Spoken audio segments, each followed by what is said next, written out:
Hi, welcome to today's lesson on factorising. We're going to start things off quite nicely, and I'm just going to do this video on what we would call simple factorisation. Now, I know that sounds horrible when I tell you that this is a simple factorisation, but you will get used to them, okay? You will get used to them, and they'll, we'll start to get onto some really fancy looking things after a little while. I'm going to make sure this camera's focused because it doesn't look quite right. Okay, oh, there we go. So, when we're factorising, essentially what we're doing is the opposite of expanding brackets, okay? So I'm just going to get a little extra piece of paper and just write a couple of notes. So, factorising,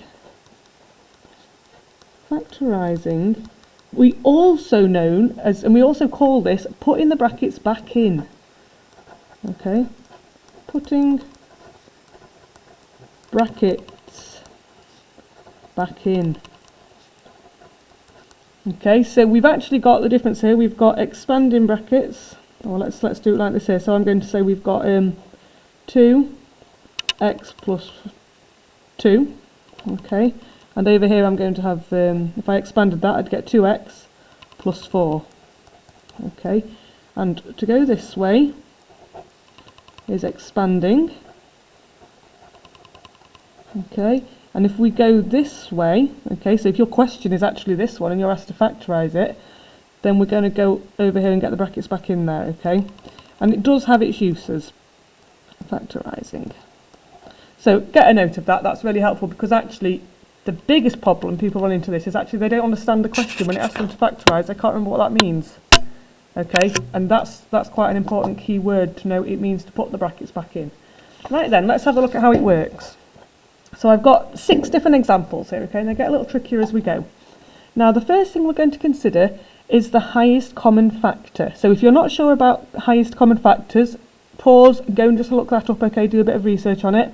But we're looking here for the biggest number, or the biggest thing, that goes into 3x, that also goes into 6. Okay, and in this case, it's 3. Our highest common factor is 3, because it goes into 3 and it goes into 6. The x at this point we're not too worried about. Now in the next video I will talk a bit more about that, okay, but at this point we're not too concerned about that x. Okay, so the highest common factor is 3, and we're going to write that there outside of our brackets. Okay, we're taking out that highest common factor. Now there are 2 ways to look at the next step. We could say, what do I times 3 by, or what do I multiply 3 by to get 3x? Okay, and that's quite a nice one. We'll multiply 3 by x to get 3x. Quite a nice one. What do I multiply 3 by to get 6? I multiply it by 2. So we get x plus 2, because we're on a positive here. Okay, that's one way to do these. So the hardest part, I would say, is finding the highest common factor. Now, the other way to do it is to say, okay, let's have a look at this one here, and we'll find the highest common factor. And the highest common factor of 2 and 8, I can write it off at the side there, highest common factor equals 2, okay, because that goes into 2 and 8. And then we take that outside our bracket, so I'm going to put a 2 here. And the alternative way to look at this, and whilst this is a nice method, the one we just did, for quite simple numbers, nice straightforward ones, this works really well. This method works better if you've got something quite complicated, okay? And you might not see things that complicated this year. So it's always worth having seen this method for when we get back to it next year. So we would say, divide each term in here by 2. So 2x divided by 2 is just x. And 8 divided by 2 is 4. Positive 4. Okay, now just be careful, and you're going to see this on the next page. In both of these examples, our highest common factor was the first number, the coefficient of x. Okay, it was 3, and here it was 2. That isn't always the case. Be really careful. A lot of people, especially examples, always give them like this to begin with while you get used to it, but then people start to think, oh, it's always just this number, and just write that down. That won't always work, and you're going to see that on the next page. Okay, so here are 4 more. So here's one where it doesn't work like that. So 9x plus 3. So we're looking for the highest common factor of both terms. So the highest common factor of 9 and 3, the biggest number that goes into both of those is actually 3. Okay, highest common factor is 3. So I'm going to put that outside the bracket.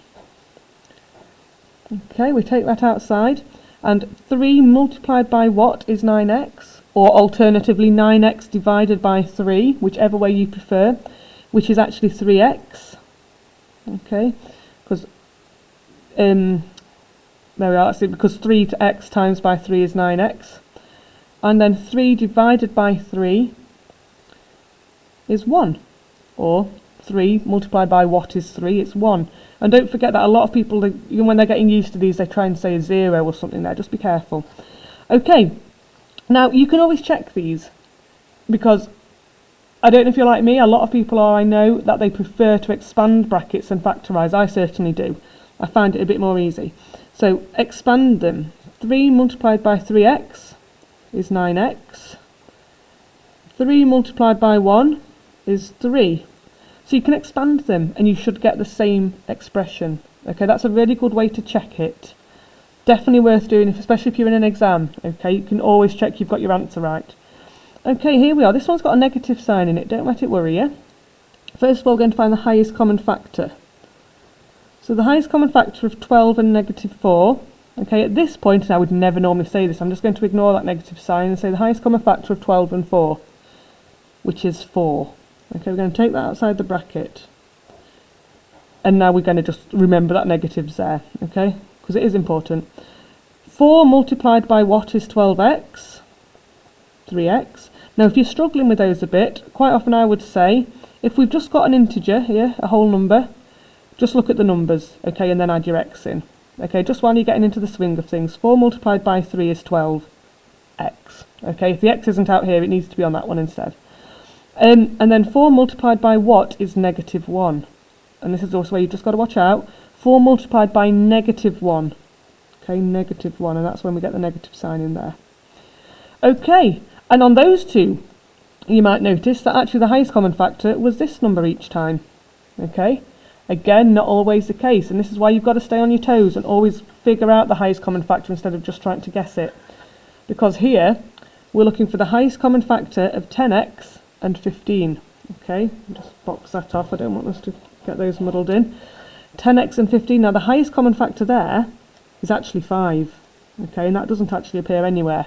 So always double check them. That's going to come outside the bracket. Okay, 5 multiplied by what is 10x? Or 10x divided by 5. I do prefer the second method. 10x divided by 5 is 2x. 15 divided by 5 is 3. There's that one, and then we've got one more to do. Okay, the highest common factor of 8x and 12, what we get there? The biggest number that goes into both is 4. Now, if you're struggling to find these highest common factors, I'd recommend just writing out the factor pairs for both of them. So we'd have 8 over here and 12 here. And this is absolutely fine to do because sometimes they just don't leap out at you. And we get 1 and 8 and 2 and 4. Okay, we're just writing out our factor pairs. Here we've got 1 and 12, 2 and 6, and 3 and 4. And then we're looking for which number is in both lists, the biggest number that appears in both lists, and it is the 4. Okay, the 8's definitely bigger here, but that doesn't appear in this list, okay? So, 4.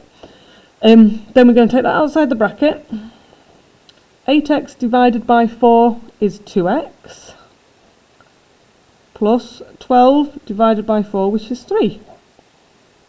Okay, right, hopefully that's helpful. Make sure you've got some notes on those because they are, you know, kind of prime examples, things that you can refer back to. Thank you.